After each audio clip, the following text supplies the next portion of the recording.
ഇതന്നെ സത്യം കല്യാണത്തിന് പോയില്ലേ? ഇല്ല ചേച്ചി, ഞാൻ പോയില്ല. ഓണായോണ്ട് ബ്യൂട്ടി പാർലറൊന്നും തുറന്നിട്ടില്ല. പോണില്ലേ? ഇല്ല, ഞാൻ പോണില്ല. ഒരുങ്ങണ്ടേ. കണ്ടോ, ഇതുപോലെ കല്യാണത്തിനൊക്കെ പോകുന്ന നേരത്ത് ഇപ്പോൾ ബ്യൂട്ടി പാർലറിൽ പോകാൻ പറ്റാതെയോ ഒക്കെ വന്നിട്ട് നമുക്ക് ഒരുങ്ങാൻ പറ്റാണ്ടായി പോകും അല്ലേ? അപ്പോൾ നമുക്ക് വീട്ടിൽ തന്നെ ഭയങ്കര സിമ്പിളായിട്ട് കുറച്ച് സമയത്തിനുള്ളിൽ പെട്ടെന്ന് എങ്ങനെ ഒരുങ്ങാൻ പറ്റുമോ നമുക്ക് നോക്കിയാലോ? നമുക്ക് തത്തേനെ ഒരുക്കി കാണിച്ചു തരാം. അപ്പോൾ തത്ത പോയിട്ട് വേഗം ഡ്രസ്സൊക്കെ എടുത്തിട്ട് നമുക്ക് ഒരുങ്ങാം. ഓക്കെ, ചേച്ചി ഇതേ സാരി. അപ്പോൾ നമുക്ക് ഡ്രസ്സൊക്കെ കിട്ടിയിട്ടുണ്ട്. ഫസ്റ്റ് നമുക്ക് ഫേസ് ഒന്ന് സെറ്റ് ചെയ്യാം, എന്നിട്ട് നമുക്ക് ഡ്രസ്സ് ചെയ്യാം. ഏതെങ്കിലും ഒരു ഫേസ് വാഷ് ഇട്ട് ഫേസ് വാഷ് ചെയ്യാം. അപ്പോൾ ഇതാ ഫേസൊക്കെ വാഷ് ചെയ്തിട്ടുണ്ട്. ഒട്ടും വെള്ളമൊന്നുമില്ലാതെ നന്നായിട്ടൊന്ന് വൈപ്പ് ചെയ്ത് കൊടുക്കുക. നെക്സ്റ്റ് നമ്മൾ ആദ്യം തന്നെ അപ്ലൈ ചെയ്യേണ്ടത് മോയ്സ്ചറൈസറാണ്. മോയ്സ്ചറൈസർ നമ്മൾ വിചാരിക്കും ഇത്തിരി ഓയിലി ആയിട്ടുള്ള സ്കിന്നൊക്കെ ആണെങ്കിൽ മോയ്സ്ചറൈസർ വേണ്ടല്ലോ എന്ന്. അങ്ങനെയല്ല, ഏത് സ്കിൻ ടൈപ്പ് ആണെങ്കിലും നമ്മൾ മോയ്സ്ചറൈസർ യൂസ് ചെയ്യണം. നമുക്ക് ഏത് മോയ്സ്ചറൈസർ വേണമെങ്കിലും യൂസ് ചെയ്യാം. ഇവിടെ ഞാനിപ്പോൾ ജസ്റ്റ് പിന്നെ ഇതാണ് കണ്ടിന്യൂസ്ലി യൂസ് ചെയ്തുകൊണ്ടിരിക്കുന്നത്. അപ്പോൾ അത് തന്നെ നമുക്ക് യൂസ് ചെയ്താൽ മതി. ചേഞ്ച് ചെയ്തൊന്നും യൂസ് ചെയ്യേണ്ട കാര്യമില്ല. നന്നായിട്ട് ബ്ലെൻഡ് ചെയ്ത് കൊടുക്കണം. എല്ലാ ഏരിയാസിലും ഒരുപോലെ ആയിട്ടുണ്ടാവണം.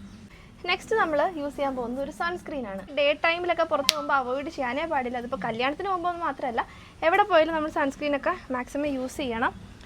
അതും കുറച്ചല്ല, നല്ല രീതിക്ക് നല്ല കട്ടിക്ക് തന്നെ സൺസ്ക്രീൻ അപ്ലൈ ചെയ്യണം. ഇത് നമ്മൾ ആദ്യം ഒരുപാട് അപ്ലൈ ചെയ്യുമ്പോഴത്തേക്കിനും കൂടിപ്പോയോ എന്നൊക്കെ തോന്നും. പക്ഷെ അത് പതുക്കെ പതുക്കെ ബ്ലെൻഡ് ചെയ്ത് സ്കിന്നിനോട് അത് മാച്ചാക്കി എടുക്കണം. ഇനി നമ്മൾ ഫേസിൽ മാത്രമായിട്ട് ഇട്ടാൽ പോരാ, കഴുത്തിലും നന്നായിട്ട് തന്നെ അപ്ലൈ ചെയ്യണം. കണ്ടോ, ഇപ്പോൾ കുറച്ചൊരു ഗ്ലോയും ഉണ്ട്, അറ്റ് ദ സെയിം ടൈം കുറച്ച് ബ്രൈറ്റൺ ആയിട്ടും ഉണ്ട് സ്കിൻ. നെക്സ്റ്റ് നമ്മളൊരു ലൈറ്റായിട്ടൊരു ഫൗണ്ടേഷൻ അപ്ലൈ ചെയ്ത് കൊടുക്കാൻ പോവാണ്. അത് അപ്ലൈ ചെയ്ത് കൊടുക്കുമ്പോൾ എല്ലാം കൂടെ പെട്ടെന്ന് അപ്ലൈ ചെയ്തിട്ട് ആക്കരുത്. കുറച്ച് ഇങ്ങനെ ലൈറ്റായിട്ട് കൊടുത്തിട്ട് ഒരു ബ്രഷ് ഉണ്ടെങ്കിൽ നല്ലതാണ്, നന്നായിട്ട് ബ്ലെൻഡ് ആവും. ഇല്ലെങ്കിലും കുഴപ്പമൊന്നുമില്ല, നമുക്ക് കൈകൊണ്ട് ചെയ്താലും മതി. ഈ ഡാർക്ക് സ്പോട്ട്സ് ഒക്കെ ഉള്ളിടത്ത് ശരിക്കും ഇത് കൺസീലറൊക്കെ ഇട്ടിട്ട് ഹൈഡ് ചെയ്യേണ്ടതാണ്.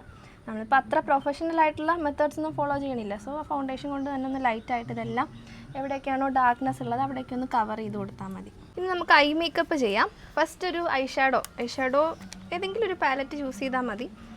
അതിൽ നമുക്ക് ഡ്രസ്സിന് മാച്ചായിട്ടോ അല്ലെങ്കിൽ സ്കിൻ ടോണിന് മാച്ചായിട്ടോ ഉള്ളൊരു ഐഷാഡോ ലൈറ്റായിട്ട് ഈ ഒരു നമ്മുടെ ഐബോളിന് കുറച്ച് മുകളിലായിട്ട് ഈ ഒരു ഏരിയയിൽ ജസ്റ്റ് അപ്ലൈ ചെയ്ത് കൊടുക്കുക. അടുത്തായിട്ട് നമുക്ക് അറിയാം, ഒഴിവാക്കാൻ പറ്റാത്ത കാര്യമാണ് കണ്ണെഴുതുക എന്നുള്ളത്. പിന്നെ കണ്ണെഴുതുമ്പോൾ ശ്രദ്ധിക്കണം, നമ്മുടെ കണ്ണ് ഒരുപാട് ചെറിയ കണ്ണൊക്കെ ഉള്ളവരാണെങ്കിൽ നമ്മൾ മുകളിലും താഴെയൊക്കെ അത്ര ഡാർക്കായിട്ട് എഴുതേണ്ട കാര്യമില്ല. അപ്പോൾ വീണ്ടും കണ്ണ് കുറച്ചുകൂടി ചെറുതായിട്ട് തോന്നും. അതേസമയം കുറച്ച് വലിയ കണ്ണുകളൊക്കെ അല്ലെങ്കിൽ ഉരുണ്ട കണ്ണുകളൊക്കെ ഉള്ള ആളുകളാണെങ്കിൽ കുറച്ച് നീട്ടി മുകളിലൊക്കെ എഴുതിയിട്ടുണ്ടെങ്കിൽ കുറച്ച് ലോങ് ആയിട്ട് ഫീൽ ചെയ്യും. ഇപ്പോൾ നമുക്കിവിടെ നോക്കിയാൽ അറിയാം കുറച്ച് ചെറിയ കണ്ണുകളാണ്, അതുകൊണ്ട് ഒത്തിരി ഡാർക്കായിട്ടൊന്നും നമ്മൾ എഴുതുന്നില്ല, ഒന്ന് ലൈറ്റായിട്ട് കൊടുക്കുന്നതേ ഉള്ളൂ. നെക്സ്റ്റ് ഇതേ ഒരു ഐലൈനർ ഇടുകയാണ്. ഐലൈനറൊക്കെ നമ്മൾ സ്ഥിരം യൂസ് ചെയ്യുന്ന കാര്യമായിരിക്കുമല്ലോ.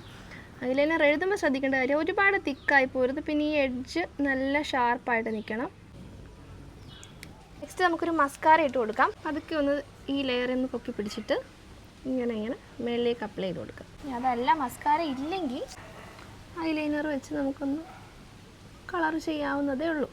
നെക്സ്റ്റ് നമ്മൾക്ക് ഐബ്രോസ് ഒന്ന് ഡാർക്കൻ ചെയ്ത് കൊടുക്കാം. പറ്റുമെങ്കിൽ ത്രെഡ് ചെയ്തിട്ടുണ്ടാവുന്ന നല്ലതാണ്, അതാകുമ്പോൾ കുറച്ചുകൂടി ഷേപ്പായിട്ടിരിക്കും. ഇതുപോലെ പൗഡേർഡ് ആയിട്ടുള്ള ഐബ്രോസ് ചെയ്യാനുള്ള പാലറ്റ് കിട്ടും. അതാണെങ്കിൽ ഇത് ഞാനിപ്പോൾ ഡെയിലി യൂസ് ചെയ്തുകൊണ്ടിരിക്കുന്നത്, അതാണ് ഇങ്ങനെ ഇരിക്കുന്നത്. അപ്പോൾ ഇതാണെങ്കിൽ നമുക്ക് കുറച്ചുകൂടെ ഒരു നാച്ചുറൽ ലുക്ക് കിട്ടും. പിന്നെ ഇത് ചെയ്യുമ്പോൾ ശ്രദ്ധിക്കേണ്ട കാര്യം, ഈ ബിഗിനിങ്ങിൽ ഒരിക്കലും ഡാർക്കനാക്കി കൊടുക്കരുത്. ഒരു മിഡിൽ പോർഷൻ തൊട്ട് അങ്ങോട്ട് മാത്രമേ ഡാർക്കനാക്കി കൊടുക്കാവുള്ളൂ. പിന്നെ അതുപോലെ ഇത് ചൂസ് ചെയ്യുമ്പോൾ ഭയങ്കര ബ്ലാക്ക് കളറൊന്നും ഇട്ട് കൊടുക്കരുത്. അത് നമ്മുടെ സ്കിൻ കളർ അല്ലെങ്കിൽ ഈ ഐബ്രോസിൻ്റെ കളറായിട്ട് മാച്ചായി പോവില്ല. അല്ലെങ്കിൽ നമ്മുടെ കയ്യിൽ ഇങ്ങനൊരു ഐബ്രോസിനുള്ള പാലറ്റൊന്നും ഇല്ലെങ്കിൽ, അല്ലെങ്കിൽ ഐബ്രോ പെൻസിലൊന്നും ഇല്ലെങ്കിൽ ചെയ്യാൻ പറ്റിയൊരു ചെറിയ ട്രിക്കുണ്ട്. അത് ഞാൻ എൻ്റെ അമ്മ ചെയ്യണ കണ്ടിട്ടുള്ളതാണ്. ഇതുപോലൊരു ബഡ്സ് എടുത്തിട്ട് ലൈറ്റായിട്ടൊന്ന് ഇത്രയൊക്കെ ഒന്ന് എടുത്താൽ മതി. എന്നിട്ട് നമുക്ക് ആവശ്യമുള്ള സ്ഥലത്ത് ഇതുപോലെ ഒന്ന് കളർ ചെയ്ത് കൊടുത്താൽ മതി. അതാകുമ്പോൾ വേറെ ഒരുപാട് കെമിക്കൽസ് ഒന്നും വരുന്നില്ല. നാച്ചുറലായിട്ടുള്ളൊരു കൺമഷി ആണെങ്കിൽ വേറെ കാര്യങ്ങളൊന്നും അതിൽ വരുന്നുമില്ല. ഈ ബഡ്സ് കൊണ്ടായതുകൊണ്ട് നമുക്ക് ഒരു ഷേപ്പും ഏകദേശം പ്രോപ്പറായിട്ട് കിട്ടും. കൺമഷിയാണ്, തൊട്ട് കഴിഞ്ഞിട്ടുണ്ടെങ്കിൽ പടരും. ഇതൊന്നും ഒരു പ്രൊഫഷണൽ മെത്തേഡ് അല്ല പറയുന്നത്. അടുത്തത് നമ്മളൊരു ലിപ്സ്റ്റിക്ക് ഇട്ട് കൊടുക്കാൻ പോവാണ്. പിന്നെ ഈ ലിപ്സ്റ്റിക്ക് അപ്ലൈ ചെയ്യുമ്പോൾ ഈ എഡ്ജസ് ഒക്കെ നല്ല നീറ്റായിട്ട് ഇടണം. അല്ലെങ്കിൽ പ്രത്യേകിച്ച് ഇതൊരു ലിക്വിഡ് ബേസ്ഡ് ആയതുകൊണ്ട് അത് കറക്റ്റ് അറിയാൻ പറ്റും. ലിപ് കളറുമായിട്ട് സിങ്ക് ചെയ്ത് നിൽക്കുന്നുണ്ട്, സ്കിൻ കളറുമായിട്ട് മാച്ചായിട്ട് നിൽക്കുന്നുണ്ട്. ഇനി ഇതേ നമുക്ക് പൊട്ട് തൊടാം. പൊട്ടൊക്കെ നമുക്ക് ഓരോരുത്തരുടെ ഇഷ്ടമാണ്, നമുക്കറിയാമായിരിക്കും നമ്മുടെ ഫേസിന് ഏതാ ചേരുന്നതെന്നുള്ളത്. ഇപ്പോൾ ആ ഡ്രസ്സിന് മാച്ചാകുന്ന രീതിയിൽ ചെറിയ പൊട്ടാണ് തൊട്ടിട്ടുള്ളത്. പിന്നെ പൊട്ട് തൊടുമ്പോൾ ശ്രദ്ധിക്കണം, നമ്മൾ ഈ ഐബ്രോസിൻ്റെ സെൻറ്ററിലായിട്ട് തൊടുമ്പോൾ കുറച്ചൊരു യങ് ലുക്ക് ഫീൽ ചെയ്യും. അത് കുറച്ച് കയറ്റി തൊടുവാണെങ്കിൽ കുറച്ച് മെച്ചുവേർഡ് ആയിട്ടുള്ള അതുപോലെ ലോങ് ഫേസും ഒക്കെ ഫീൽ ചെയ്യും. കുറച്ച് മുകളിലേക്ക് കയറ്റി. ഇവിടെ നമ്മളിപ്പോൾ ഒരു യങ് ലുക്ക് മതി. സോ നമ്മൾ ഐബ്രോസിൻ്റെ മിഡിലായിട്ട് പൊട്ട് തൊട്ടിട്ടുണ്ട്. അപ്പോൾ നമുക്കിനി അടുത്തത് ഹെയർ എങ്ങനെ സെറ്റ് ചെയ്യാൻ നോക്കാം. നമ്മൾ ഈ ഫ്രണ്ട് വേരിയേഷൻ എടുക്കുമ്പോൾ എപ്പോഴും ഫേസിന് മാച്ചിങ് ആയിട്ടുള്ള നോക്കിയിട്ട് എടുക്കണം. ഇപ്പോൾ ഒരുപാട് നെറ്റിയൊക്കെ ഉള്ള ആളാണെങ്കിൽ ഇങ്ങനെ ബാക്കിലേക്ക് കോംബ് ചെയ്യുന്നതൊക്കെ ഒഴിവാക്കാം. ഇതിപ്പോൾ അങ്ങനെ അധികം നെറ്റിയൊന്നും ഇല്ല, നമുക്ക് ഇഷ്ടമുള്ള ഹെയർ സ്റ്റൈൽ ചൂസ് ചെയ്യാം.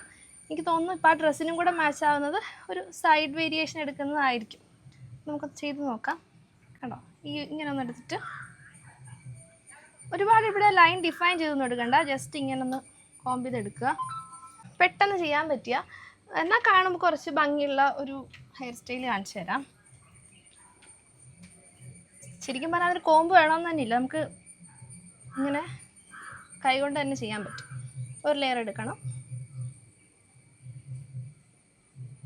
നെക്സ്റ്റ് ലെയർ എടുക്കുക, എന്നിട്ട് ഈ ലെയർ ഇതിൻ്റെ അടിയിലേക്ക് ജസ്റ്റ് വെക്കുക. കണ്ടോ ഇങ്ങനെ. എന്നിട്ട് അടുത്ത ലെയറും ഇതുപോലെ തന്നെ എടുത്തിട്ട് അത് ഇതിൻ്റെ കൂട്ടത്തിലേക്ക് വെച്ചിട്ട് എന്നിട്ടൊന്ന് ട്വിസ്റ്റ് ചെയ്യണം. വീണ്ടും അടുത്ത ലെയർ ഇതുപോലെ തന്നെ എടുത്തിട്ട് ഇതിൻ്റെ കൂടെ വെച്ചിട്ട് ട്വിസ്റ്റ് ചെയ്യുക. പെട്ടെന്ന് ചെയ്യാം. ഇതിപ്പോൾ ഞാൻ കാണിച്ചു തരാൻ വേണ്ടിയിട്ടായതുകൊണ്ട് നമ്മൾ എപ്പോഴും ചെയ്തിട്ടുണ്ടെങ്കിൽ വേഗം എടുത്തിട്ട് കെട്ടാവുന്നതേ ഉള്ളൂ. കാണുമ്പോൾ കുറച്ച് നമ്മൾ വെറുതെ കെട്ടി വയ്ക്കുന്നേക്കാളും അട്രാക്റ്റീവ് ആയിട്ടുള്ള ലുക്കും കിട്ടും. ഒന്ന് ഈ ലൈൻസ് ഒന്ന് ഫുൾ ചെയ്ത് കൊടുത്തിട്ടുണ്ടെങ്കിൽ ഒരു ഭംഗിയായിരിക്കും. ഇത് ഈ ഒരു പോർഷനിൽ നിന്ന് കുറച്ച് ഹെയർ ഇടുക.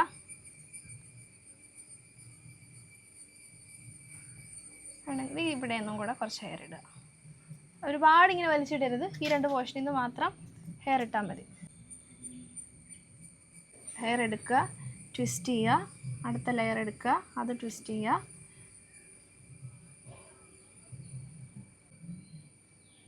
മുമ്പേ ചെയ്ത പോലെ ഇവിടുന്ന് കുറച്ച് ഹെയർ ഫ്രണ്ടിലേക്കും കൂടെ ഇട്ട് കൊടുത്തിട്ട് അത് ഇതേ ലെവലിൽ തന്നെ കൊണ്ടുവന്നിട്ട് സെക്യൂർ ചെയ്ത് കൊടുക്കുക.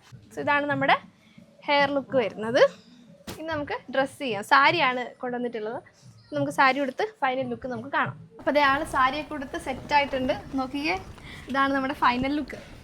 പിന്നെ അതെ നമുക്കറിയാം ഇപ്പോൾ ഈ ഗ്ലോയി ലുക്കാണ് കുറച്ച് ട്രെൻഡിങ് ആയിട്ടുള്ളത്. അപ്പോൾ ചെറിയൊരു ഗ്ലോ കിട്ടാനായിട്ട് ലാക്മേയുടെ ലുമിലിറ്റ് എന്ന് പറഞ്ഞിട്ടൊരു ക്രീമുണ്ട്.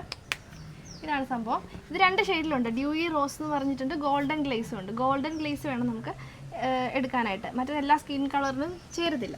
ഇതിങ്ങനെ നമുക്ക് ഹൈലൈറ്റ് ചെയ്യേണ്ട ഏരിയാസിൽ ഒരുപാട് ആവരുത്, ലൈറ്റായിട്ടൊന്ന് അപ്ലൈ ചെയ്ത് കൊടുത്തിട്ടുണ്ടെങ്കിൽ ഒരു ഗ്ലോയി ലുക്കും കിട്ടും, ഒരു പ്രൊഫഷണൽ മേക്കപ്പ് ഒക്കെ ചെയ്ത ഒരു ഫിനിഷ് കിട്ടും. എന്നാൽ നമ്മൾ ഓവറായിട്ട് മേക്കപ്പ് ചെയ്ത പോലെ തോന്നത്തുമില്ല.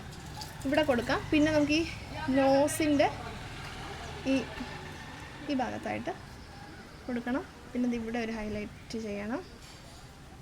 പിന്നെ നെറ്റിയുടെ ഇവിടെ ഇത്രയും മതി, അല്ലാണ്ട് എല്ലായിടത്തും ഇട്ട് കൊടുക്കണ്ട. ഈ ഒരു ഹൈലൈറ്റ് ചെയ്യേണ്ട പോർഷനിൽ മാത്രം ഒന്ന് ഇട്ട് കൊടുത്തിട്ടുണ്ടെങ്കിൽ ഒരു ഗ്ലോയി ലുക്കും കിട്ടും. അപ്പോൾ അതെ ആൾ റെഡി ആയിട്ടുണ്ട്. കല്യാണത്തിന് പോകുന്നുണ്ട്, വേഗം ചെന്നോ സമയം കഴിയുന്നതിന് മുമ്പ്. ഓക്കെ, സോ അപ്പം നമ്മൾ ഇപ്പം ചെയ്തിട്ടുള്ള ഒരു മേക്കപ്പ് ലുക്ക് വളരെ സിമ്പിളായിട്ട് ലൈറ്റായിട്ടുള്ളത് മാത്രമാണ്. പ്രൊഫഷണൽ മേക്കപ്പ് മെത്തേഡ്സ് ഒന്നും നമ്മൾ ഫോളോ ചെയ്തിട്ടില്ല. ഇപ്പം നിങ്ങൾക്ക് ഇതിൽ കൂടുതൽ മെത്തേഡ്സ് അറിയായിരിക്കും ചിലപ്പോൾ, അല്ലെങ്കിൽ ഇപ്പം നമ്മൾ ചെയ്ത പല കാര്യങ്ങളും നിങ്ങൾക്ക് അറിയായിരിക്കും. പക്ഷെ നമുക്ക് അറിയാൻ വയ്യാത്തവർക്ക് വേണ്ടിയിട്ടാണ് ചെയ്തത്.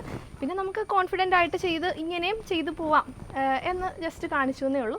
പിന്നെ ഇതല്ലാതെ നമ്മൾ പ്രൊഫഷണൽ ആയിട്ടുള്ള മേക്കപ്പും ചെയ്യുന്നുണ്ട്, ബ്രൈഡൽ വർക്ക്സും ഒക്കെ ചെയ്യുന്നുണ്ട്. നമുക്കൊരു പേജ് ഉണ്ട്, നങ്ങേലി മേക്കപ്പ് സ്റ്റുഡിയോ എന്നാണ്. ഇൻസ്റ്റാഗ്രാമിൽ നോക്കിയിട്ടുണ്ടെങ്കിൽ അറിയാം.